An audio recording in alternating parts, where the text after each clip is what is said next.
my chairman, Elijah Sola, another senior elder, Alhaji Aminu Abdullahi, and other senior elders are here with us to express our feelings about the development or the concern about what is happening in Katsina State. We're going to talk on three main issues. The first is the insecurity pervading the Katsina State and the north in general. Now, we have tried as much as possible and we have complained severally to the federal government to complement what the state government is doing to provide security of lives and properties in our dear state. But unfortunately, the federal government has not lived up to expectation.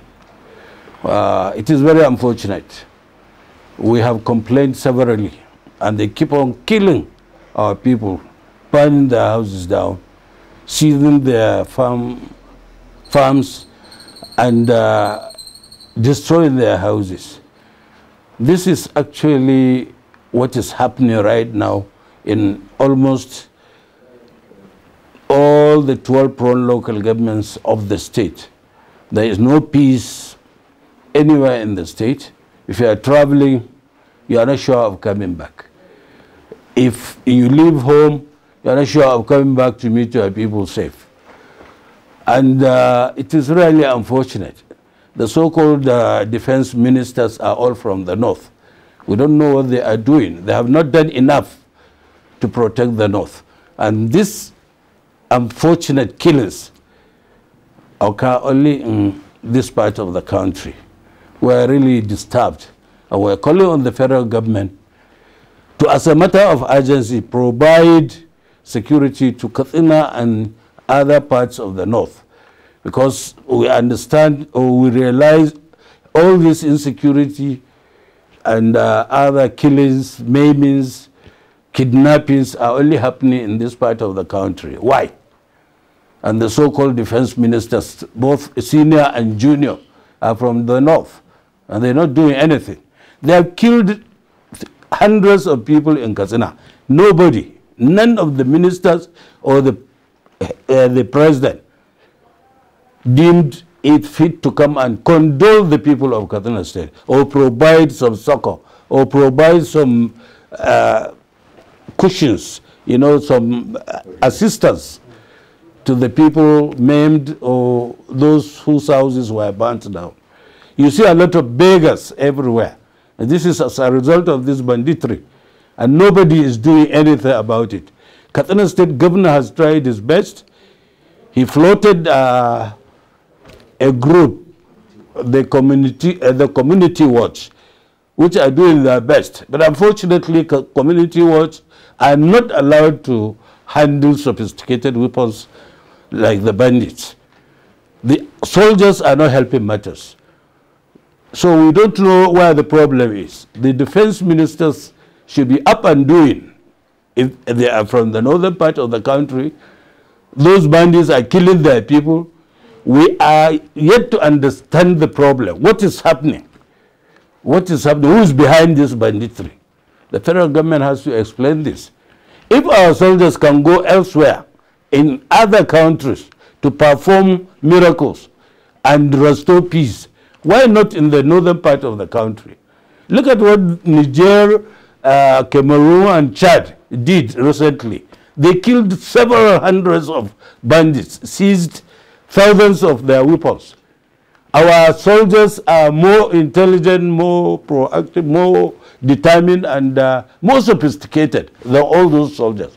What are they doing? Who is behind this? Who is against the North? Please, we want an explanation. Otherwise, we are calling on the federal government to come up with immediate measure. Let them introduce jungle battalions. Put these soldiers in the forests. Let them remain there and fight the bandits. The bandits are everywhere. They are known. They know where they are. So please, federal government, we are calling on Mr. President. Please, Mr. President, save the North for goodness sake, save Katsina State. Secondly, we would like to comment on this LGBT. The budget minister went and signed on behalf of Nigeria. We are telling the federal government that Katsina State does not, in fact, we object to this arrangement. We vehemently object because we are 98% Muslims, and even Christianity is against this same-sex marriage. So we are begging Mr. President to reverse with immediate effect if truly they have gone and signed this LGBT agreement.